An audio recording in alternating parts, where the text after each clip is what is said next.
राधानगरी येथील जेनेसिस कॉलेजमध्ये तालुकास्तरीय विज्ञान प्रदर्शन आयोजित करण्यात आले होते।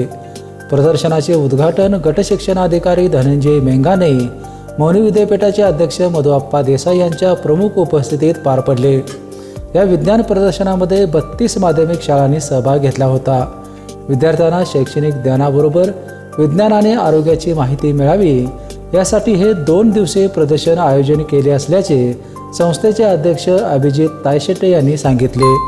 विद्यार्थ्यांना शिक्षणाबरोबर विज्ञान आणि आरोग्य या दोन्ही विषयाच्या माहिती मिळावी आणि जाणीवा जागृती व्हावी या दृष्टीनं आम्ही आमच्या संस्थेच्या वतीनं जेनेसिस नॉलेज एक्सपो नावाचा एक प्रदर्शन या ठिकाणी आयोजित केलेला आहे, ज्यामध्ये विद्यार्थ्यांना ह्या सर्व आरोग्याविषयीचे उपक्रम किंवा विज्ञानाच्या विषयीचे काही प्रयोग या ठिकाणी सादर केलेले आहेत आमच्या कॉलेजच्या विद्यार्थ्यांनी, जे राधानगरी तालुक्यातील जवळजवळ 40 शाळा हे पाहण्यासाठी या ठिकाणी त्यांना इथं आमंत्रित करण्यात आलेलं आहे व ते सर्व शाळेचे विद्यार्थी त्यांना शाळेपासून इथं आणणं आणि त्यांना परत येऊन सोडणं अशा पद्धतीनं सर्व संस्थेनं आमच्या नियोजन केलेलं असून त्यामध्ये आज शेकडो विद्यार्थी यामध्ये सहभागी होताना आपण पाहतोय।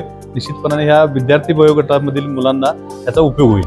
प्राचार्य शोभराज माळवी यांनी महिलांच्या मासिक पाळीतील गैरसमज, औषधांचा शरीरातील प्रवास आणि त्यापासून होणारे फायदे तोटे याविषयी माहिती सांगितली।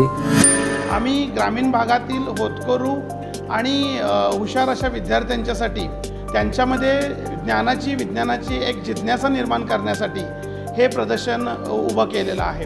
याच्यामध्ये फार्मसी आणि नर्सिंगच्या विद्यार्थ्यांनी त्यांच्या शिक्षकांच्या मार्गदर्शनाखाली वेगवेगळे मॉडेल्स प्रदर्शन उभं केलेलं आहे। याच्यामध्ये या ग्रामीण भागातील विद्यार्थ्यांना एकंदरीतच व्यावसायिक शिक्षणातल्या संधी कोणकोणत्या आहेत, त्याचं कामकाज कसं चालतं आणि वेगवेगळ्या प्रकारचे वैज्ञानिक प्रयोग कसे चालतात अशा प्रकारचं हे वैज्ञानिक प्रदर्शन आहे। यावेळी संस्थेच्या संचालिका अवंतिका तायशेटे, शिक्षक आदी मान्यवर उपस्थित होते। पेपेंसाठी राधानगरीहून उत्तम पाटील।